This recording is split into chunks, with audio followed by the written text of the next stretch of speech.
When a couple found a bear cub alone and crying by the riverbank, they made a choice no one expected.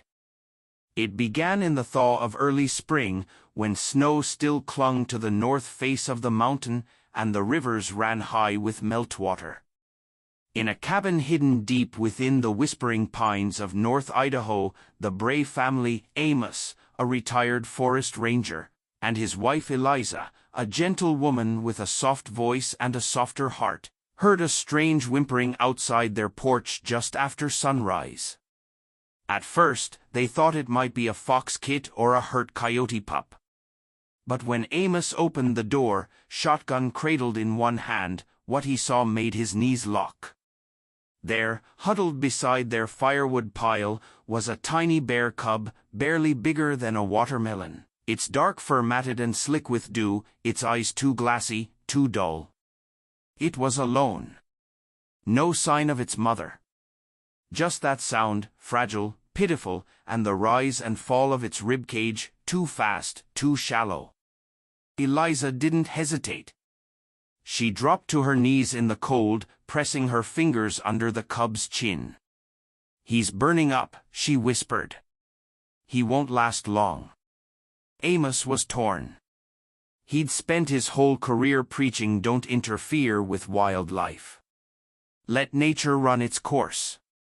But something in the way Eliza wrapped the cub in her old quilt, the one they used when their daughter was born 20 years ago, made him nod, almost involuntarily. They brought the bear inside. At first, he was too weak to fight. He didn't growl. Didn't scratch. Just whimpered and shivered while Eliza dabbed his paws with warm cloths and fed him milk from a baby bottle they'd kept tucked away in a drawer full of memories.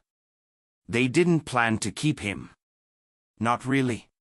But every day he survived was another reason to keep going. They named him Finn. Finn didn't act like a normal bear. He didn't pace, didn't tear things apart. He cried at night until Eliza lay near him. He followed Amos around the cabin, watching him carve wood and mend nets with wide, curious eyes.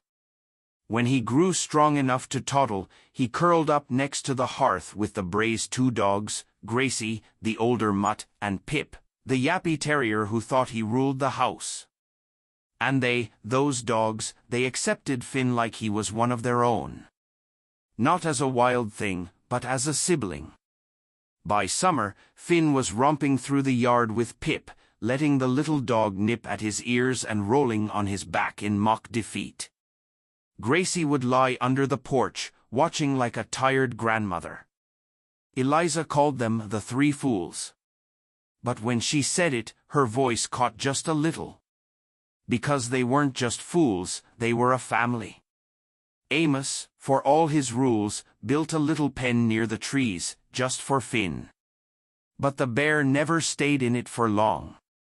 Every night, after they all ate together, Finn would crawl back into the cabin, nudge the screen door open, and curl up in his corner, sighing like a child slipping into dreams. It was unnatural. But it was beautiful. And the Brays, who had once known silence and sorrow too well in that remote cabin, began to laugh again. They told no one. Not the Park Service. Not their daughter who called from the city once a month. They knew it couldn't last. But for a while, it did. And in that while, something extraordinary began to grow, not just in Finn, but in them too. Something wild and warm and unspoken. Something no one could take away. Not yet. The bear wasn't just rescued, he was raised like a baby, bottle-fed and tucked in every night. He didn't just roam the backyard like some wild animal, they let him sleep in a crib. When the villagers learned that Clara and Simon were raising a bear, they assumed the cub would be outside, maybe in a cage or a shed. But they were wrong. The tiny, trembling cub they'd found half-frozen that winter had become part of the household. Literally. He was named Bo, and he had a place at the dinner table. At first, the bear would whimper if left alone, curling up in laundry baskets or squeezing under chairs just to feel close. Eventually, Clara brought out an old wooden crib from the attic. And to everyone's disbelief, Bo would clamber inside and sleep curled up like a human baby, snout tucked under one paw, breathing softly beneath a patchwork quilt. Clara used to sing to him lullabies. Soft, trembling tunes that didn't have words, just humming and warmth.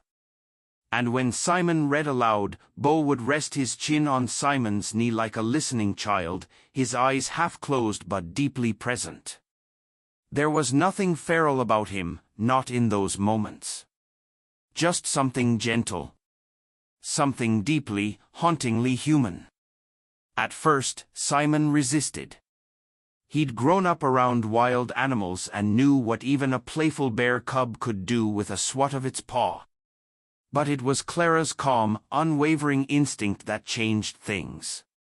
She treated Bo not like a curiosity, but like a son. She taught him simple signs. Taught him not to paw the kitchen shelves or jump up when excited. And incredibly, Bo learned. One afternoon, Clara returned from the woods with a small injury, just a scratch from a branch. But Bo saw the blood on her hand and began to whimper, nudging her gently, pacing circles around her like a worried dog. That was the moment Simon changed. It wasn't just that Bo was tame. It was that he cared. From then on, they raised Bo as if he'd never leave. Birthdays were celebrated, with a salmon cake placed gently on a plate, candles lit while Clara and Simon laughed in disbelief. Winters were spent snuggled by the hearth, Bo's massive form now lying with his head on Clara's lap. Summers meant forest walks, but never on a leash. Bo never wandered. He stayed close, always watching, always listening. A strange sort of guardian. The town still gossiped. There were warnings. Quiet voices suggesting that no matter how much love they gave, he was still a bear. It only takes one bad moment, someone whispered once at the market. But Clara didn't listen. Bo had never had a bad moment. Not even one. But quietly, underneath it all, a shadow grew. Every time Bo looked out the window too long, stared into the forest a little too hard, Clara could feel it. A restlessness. A tug. She pretended not to notice. But one day, the tug would win. And when it did, the silence he left behind would be unbearable. As the seasons passed, the bear began doing something unbelievable, copying everything the humans did.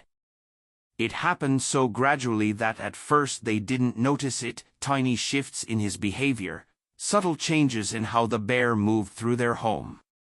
But the first big sign that something was different came on a cold September night, when the bear, for the first time since he was a cub, didn't curl up between their beds. For over a year, the bear had made it his habit to sleep in the space between Emily and Nate's rooms. On most nights, he would lumber into that small hallway, his massive body wedged in cozily, rising and falling with the rhythm of sleep. Sometimes his big brown paw would thump the wooden floor as he dreamed, and Emily would giggle from her bed, imagining him running through a forest in his dreams. Other nights, Nate would drape a blanket over the bear, even though they both knew he didn't really need one. That bear was more than just a rescued animal. He was a third child. A sibling. A presence. But that night, he wasn't there. Emily was the first to notice. She woke around midnight to a silence that felt heavier than usual. There was no soft snoring. No scent of fir and pine. She crept out of bed and looked down the hallway. Empty. Her little heart quickened. She tiptoed downstairs, only to find the bear curled up near the front door, staring out through the frosted glass. Nate, she whispered urgently, knocking softly on his door. Nate stirred. He rubbed his eyes and followed her down. When he saw the bear, his brow furrowed. "Buddy," he said, kneeling down. The bear didn't turn his head. His eyes remained fixed on the dark trees beyond the porch.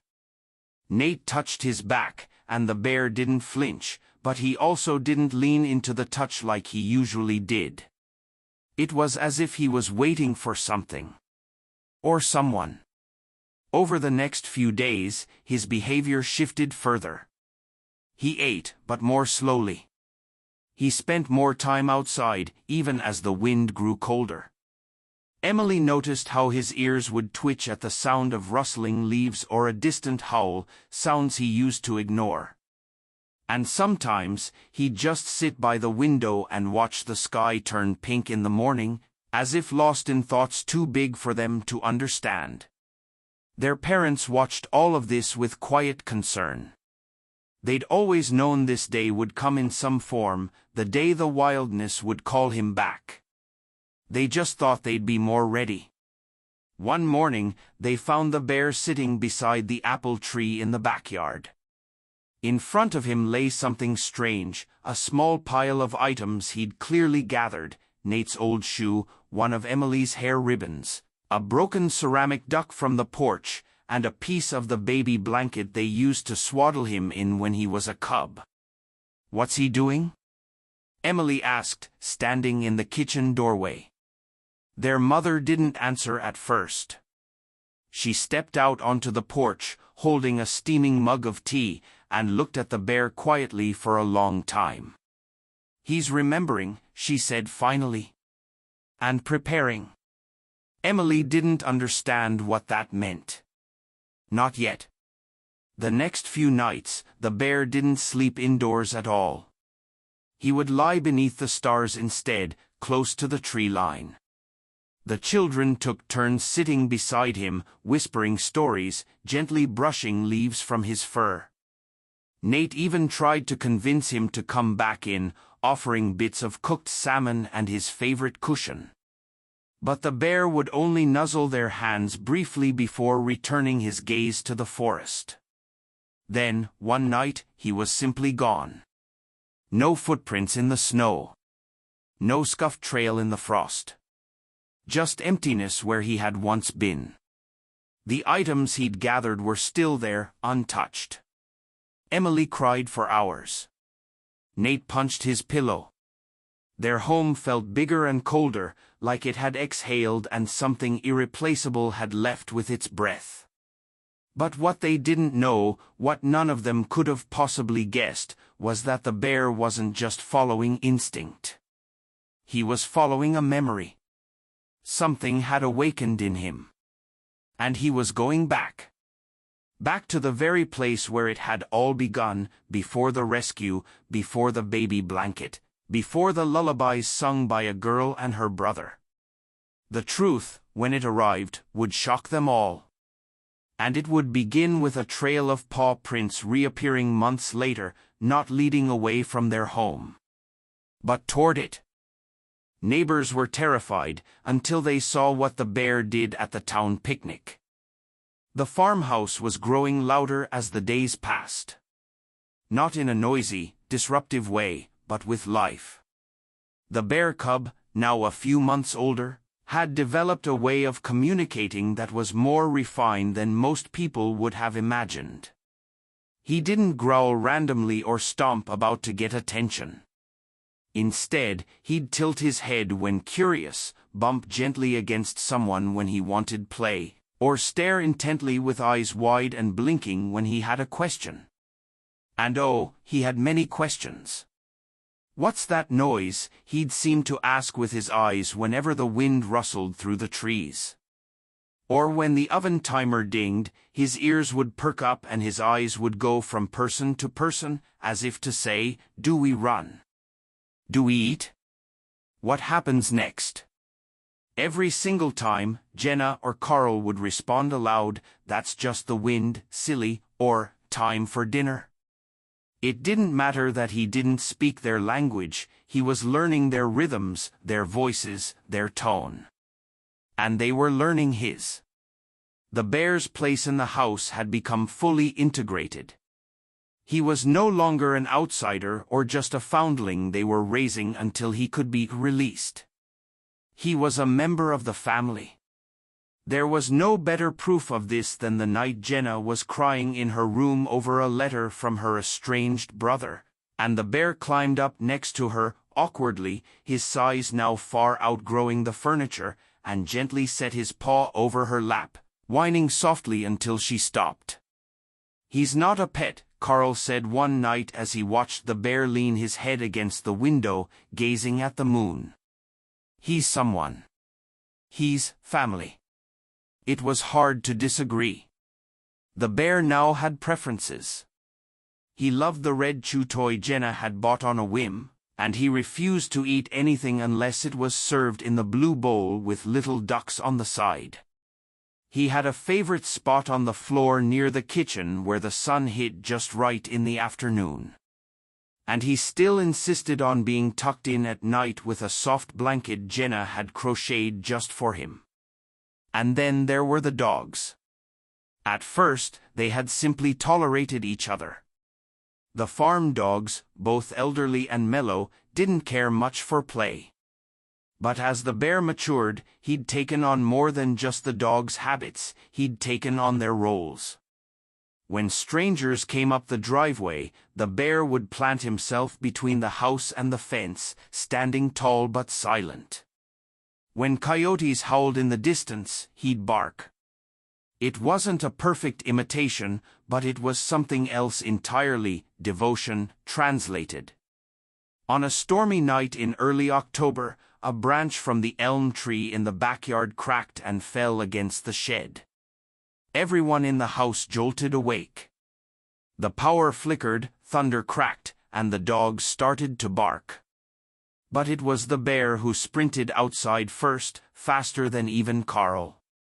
He nosed around the shed, sniffing for danger, and only when he was sure it was just a branch did he trot back inside, dripping wet, tail wagging like one of the dogs. "He thinks he's one of them," Carl said in disbelief. Jenna smiled through her half-sleep haze. "He doesn't just think it. He is." There was something quietly magical about those months. The world outside might not have accepted it, a bear being raised like a baby, treated like a child, living like a dog, but for Jenna and Carl, it was the most natural thing in the world. They had no plan for what came next, no instructions on how this would work long-term.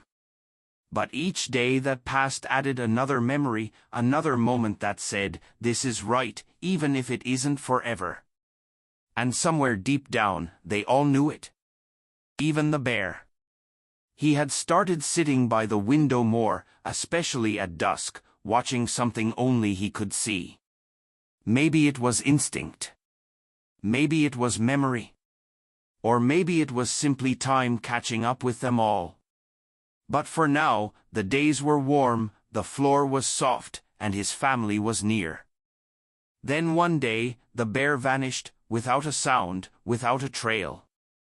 The creek that curled through the valley behind the cabin wasn't just a stream of cool water, it was a ribbon of childhood for the bear they had raised like their own. Every morning, as though by clockwork, the young bear would bound out the door, slipping and skidding down the rocks like a puppy let loose, until his paws hit the icy current. They thought instinct might take over, that maybe he'd swat at the fish like wild bears do, but instead, he frolicked. He splashed.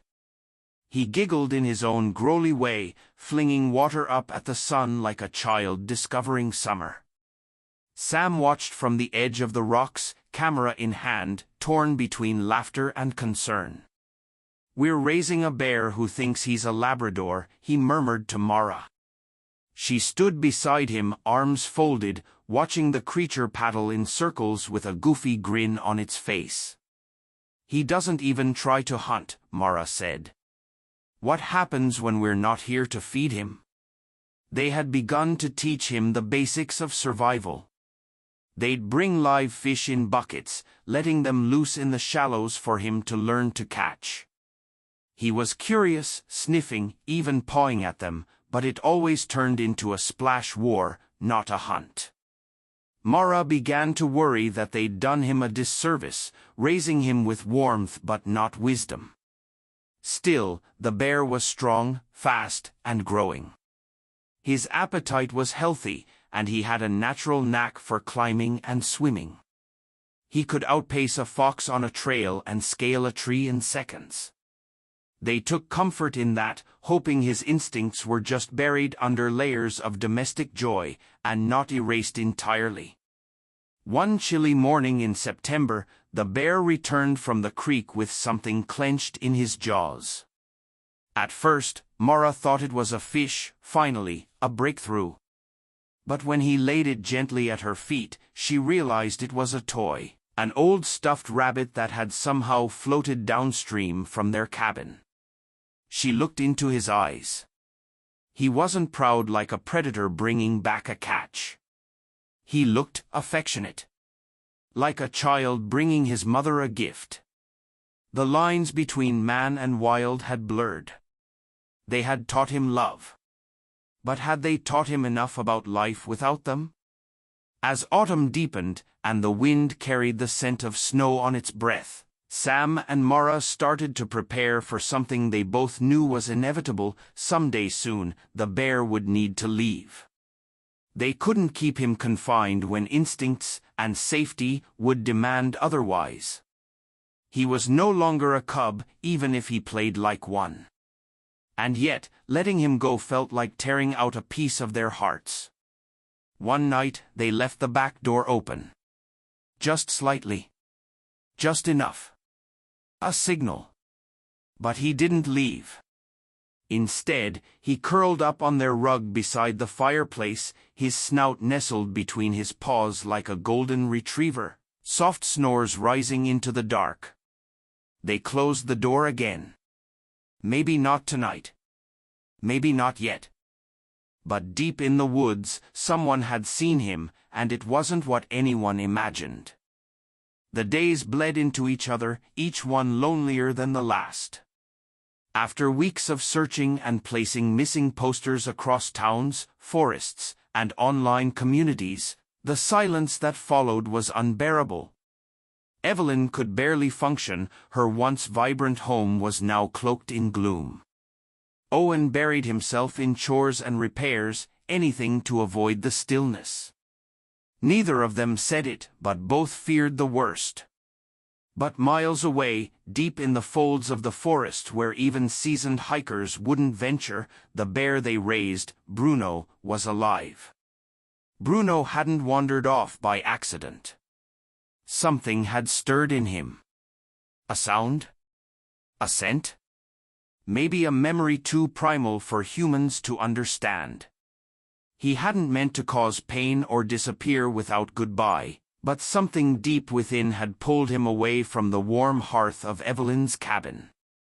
For days, Bruno had trekked through mountain ridges and wildflower valleys, his massive paws treading carefully, almost with reverence.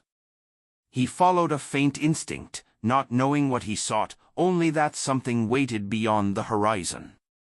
What Bruno didn't know in words, he carried in memory. A rustle, a cry, a distant echo from long ago. Though Evelyn had raised him like her own, his birth had happened somewhere else. Somewhere with snowdrifts and tall timber, and eyes that once peered down at him in the wild. Eyes that had vanished. Or so he thought. In a dense patch of evergreens, just before twilight, Bruno stopped. There was an old den here, collapsed from years of neglect, barely standing, but something was familiar. The soil smelled like a story he once forgot. He nosed into the earth, pawed around the remnants of leaves, and found a bone. Clean, ancient. The outline of what could have been a bear cub's sibling or a parent. He let out a low, mournful sound, less a growl and more a sigh that trembled with memory. Then something else caught his attention. A rustle. Bruno turned sharply, muscles coiled, senses alert. But what he saw wasn't a threat. A pair of golden-brown eyes blinked back at him. Not Evelyn's. Not Owen's. Another bear. Older, scarred by years, but alive. And oddly familiar. She stepped out of the shadows slowly, cautiously, as if seeing a ghost. Her nose twitched. Her steps faltered. She approached not as a stranger, but as someone returning to something once lost. Bruno didn't understand it all, but the feeling that settled in his chest was unmistakable. She circled him once, gently nudging his shoulder, his snout. A whine left her lips. Bruno responded in kind. She was his mother. Against all odds. Against nature's cruelty. Against the time that had passed since they were separated by poachers or storms or hunger, she was still alive. That night, they curled together beside the collapsed den. No fire. No bed. Just soil, sky, and something ancient rekindled. Back at home, Evelyn dreamed for the first time in weeks. In her dream, Bruno wasn't lost. He was warm, beside someone like him, in a forest that whispered stories only bears could understand. A year later, the bear returned, but he wasn't the same. The forest was no longer silent. It spoke now, not with words, but with tension. The wind carried more than the rustle of leaves. It carried a whisper, a presence, a warning. One morning, Lydia awoke to a strange sound echoing just beyond the cabin. It was like a low rumble, deep and foreign, almost like a growl, but not from Bruno. She ran outside barefoot, heart pounding, expecting to see his familiar silhouette among the trees. But he wasn't there. Instead, claw marks raked the birch tree closest to the porch, fresh and deep. And next to them, the unmistakable print of a bare paw, but larger than Bruno's. Ben followed the trail into the woods. He didn't want Lydia to come. But she insisted. They moved cautiously, ducking under low branches, eyes scanning for their lost companion. The deeper they went, the more they noticed the change. It wasn't just about finding Bruno anymore, something in the forest had shifted. A few feet ahead, Ben spotted a patch of fur stuck to the bark of a cedar. Lydia ran to it, hands trembling. It was dark brown, definitely Bruno's. He had passed through here. But nearby, another set of tracks appeared. Not bear tracks. Human boots. Lydia's voice cracked. He wasn't alone. Had someone taken Bruno? Or worse, had he followed someone willingly? Ben didn't want to believe it. Bruno wouldn't just leave them, not after everything. They had raised him. He was family. But the forest didn't lie, and its silence was now filled with secrets. Then they found it, beneath an overhang of moss and stone. A scarf. Lydia's old wool scarf. The one she used to wrap around Bruno when he was just a cub. It had claw marks and dirt on it, and something else, red, dried and faint, but unmistakably blood. Lydia fell to her knees, clutching it to her chest. The sky above seemed to darken, though the sun still shone. It felt like the moment the story shifted from fairy tale to mystery, from warmth to ache. Ben placed a hand on her shoulder. He's not gone. Not completely. He left this for us to find. But they both knew the forest had changed. Bruno had grown. And somewhere between the trees and time, so had his world. They returned to the cabin that evening, more questions than answers. Lydia lit the lantern by the window, as she had done every night since he disappeared. Just in case he returned. just in case he still remembered. And outside, somewhere far beyond their reach, two amber eyes watched the light flicker through the pine. The truth unraveled only when the bear led them into the heart of the forest. With Wade in custody and the rescued girl reunited with her family, the manhunt had finally ended, but no one on the team felt like celebrating. The silence that returned to the woods wasn't peaceful. It was heavy. Like it was holding its breath. Back at the original cabin site, the forensic team began a full excavation. Keller requested ground-penetrating radar after reviewing the journal's final pages. Wade had written something unsettling: cabin has more to give. Two beneath, one beside. Keep watching. Mason stood at the edge of the porch, watching as Tex rolled the radar unit across the ground near the fireplace. Juno stood at his side, tail still, head slightly tilted. The tension wasn't over. The radar lit up anomalies quickly, beneath the floorboards and outside the cabin's back wall. Mason ordered a crew to begin digging at the site behind the cabin first. Within hours, they unearthed a small metal box, rusted and locked. Inside were mementos, hair ribbons, broken dolls, shoelaces. Items no adult should keep. Wade's trophies, Keller said, her face unreadable. They moved inside next. The boards under the main room were pried up, revealing loose earth and old joists. Deeper in, skeletal remains. Two small bodies. One still had a decayed winter jacket, bright pink in faded patches. Mason felt a stone settle in his gut. One body had dental matches to Emily Vargas. The other, still unidentified, matched the description of a girl missing in 1996 from a neighboring county. The weight of it all pressed down on the team like snowfall. Wade hadn't just haunted this place. He'd made it his archive of silence. After the remains were carefully removed, Mason sat in the corner of the cabin, notebook in hand. He flipped back to Sarah's original drawing. There, in simple lines, were two girls drawn inside the cabin, not one. Behind them, a third figure. Watching. She knew, he whispered. Or maybe Emily had shown her. Later that day, Juno returned to the vent where Sarah had been hiding. She sniffed it carefully, then circled once before lying down.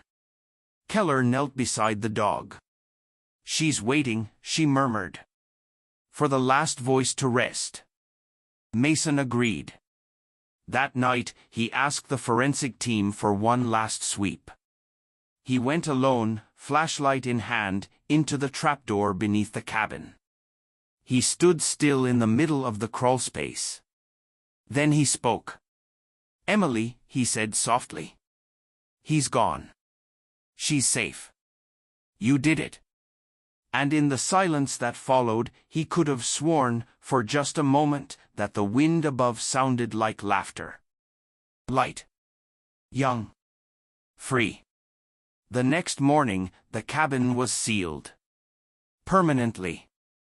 Authorities marked it for controlled demolition after recovery efforts were completed. No one wanted it to remain. But before the final truck left, Mason walked around it one last time. He placed Sarah's drawing, laminated now, inside the door. It would be archived with the case files.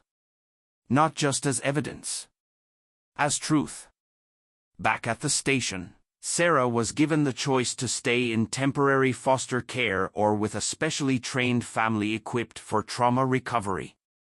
She asked one question. "Can the dog come?" Mason smiled. "Yes," he said. "She can."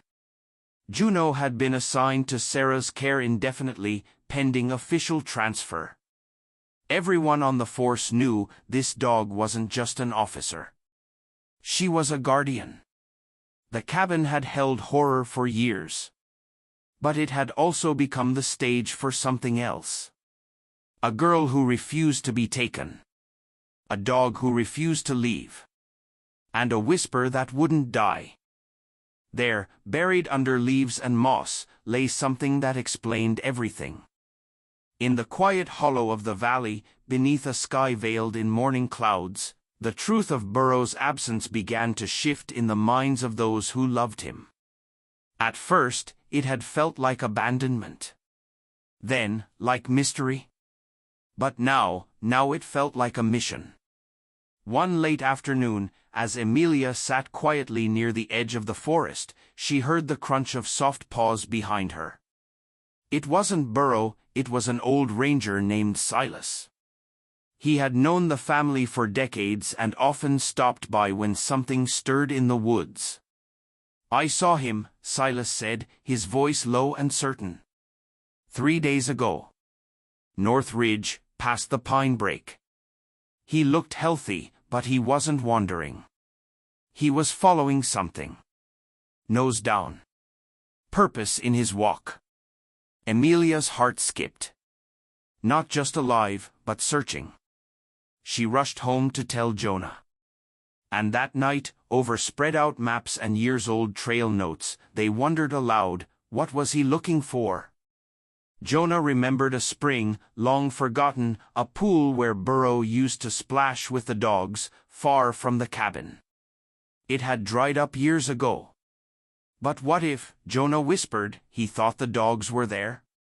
The possibility struck them like a thunderclap of grief.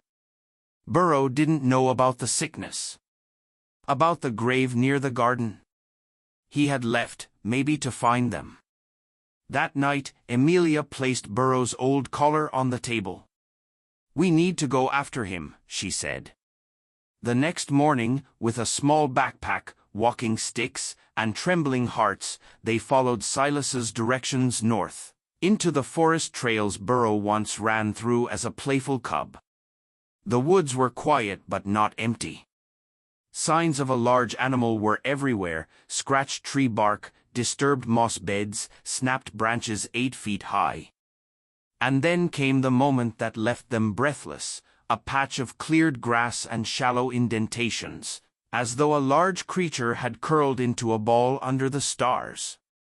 Still warm. Burrow was close. Emilia pulled out a scarf, one that still held the scent of home, and tied it to a branch. They left out apples and a flask of honeyed oats, his favorite treat. And they waited. Not long after, the forest stirred again. There, in the dusk, a shadow emerged, broad, strong, but hesitant. It was Burrow. But he looked older. More solemn. His eyes, when they met theirs, were full of something deeper than recognition. They held a question. "Where are they?" And Emilia broke down, whispering, "They're not coming back, baby. They're gone." Burrow didn't cry. Bears don't. But he slowly walked toward her, pressing his heavy head into her chest. Jonah joined them. And for a long time, the three stood together in silence, the wind rustling through the branches above, a family grieving what once was. Burrow had not run away. He had gone on a pilgrimage of love. A search not for freedom, but for the companions he had lost. And when he returned, it was not with anger or resentment, but with understanding. They stayed there that night, under the stars, just like old times. Burrow didn't try to run again. He had finally found what he was looking for, not answers, but presence. A family who never gave up on him. And what the bear did next, they never told another soul. Some animals vanish into the wild, but a few return, not to belong to us again, but to show us who we really are. The day the letter arrived, it wasn't carried by a mailman or tucked in a government envelope. It was handwritten, bundled in coarse wrapping, and tied with a ribbon made of rough twine. Lila found it resting on the wooden stump just outside their cabin, alongside a peculiar item, An old chew toy from Bucky's earliest days, one that had long been lost in the river after a storm. No one should have been able to find it. Not unless they remembered everything. The letter was written in a careful hand, unmistakably human, yet there was a wildness to it too. It read, "You raised me with love like your own. I walked with dogs, learned from laughter, and knew the warmth of your fire. But I heard the call of the trees, the thunder of paws in the snow, and I answered it. I was never just yours, but I'll always be from you. I have my own now. A cub. She walks like me, bold and curious. I've taught her how to cross streams, find berries, and listen for the wind.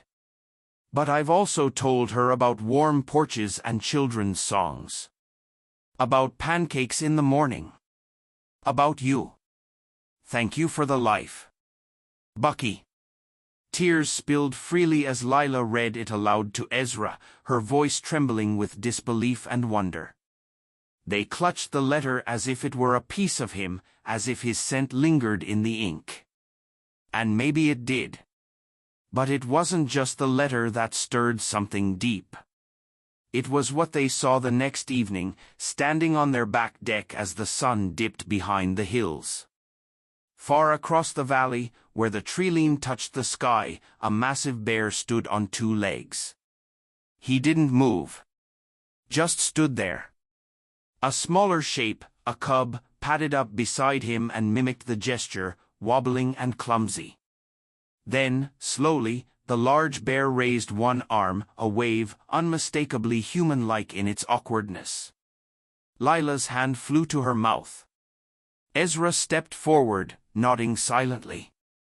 No words passed between them. They didn't need any. In the weeks that followed, word of the human-raised bear spread beyond the valley. Documentarians came. Researchers begged for interviews. But the family politely declined them all. Not everything needed to be a spectacle. Some stories, the real ones, belonged to the hearts that lived them. Years passed, and every so often, the family would leave gifts on that old stump, berries, honey, toys, and drawings by the grandchildren. Sometimes the gifts disappeared. Sometimes they didn't. But once, a bundle came back.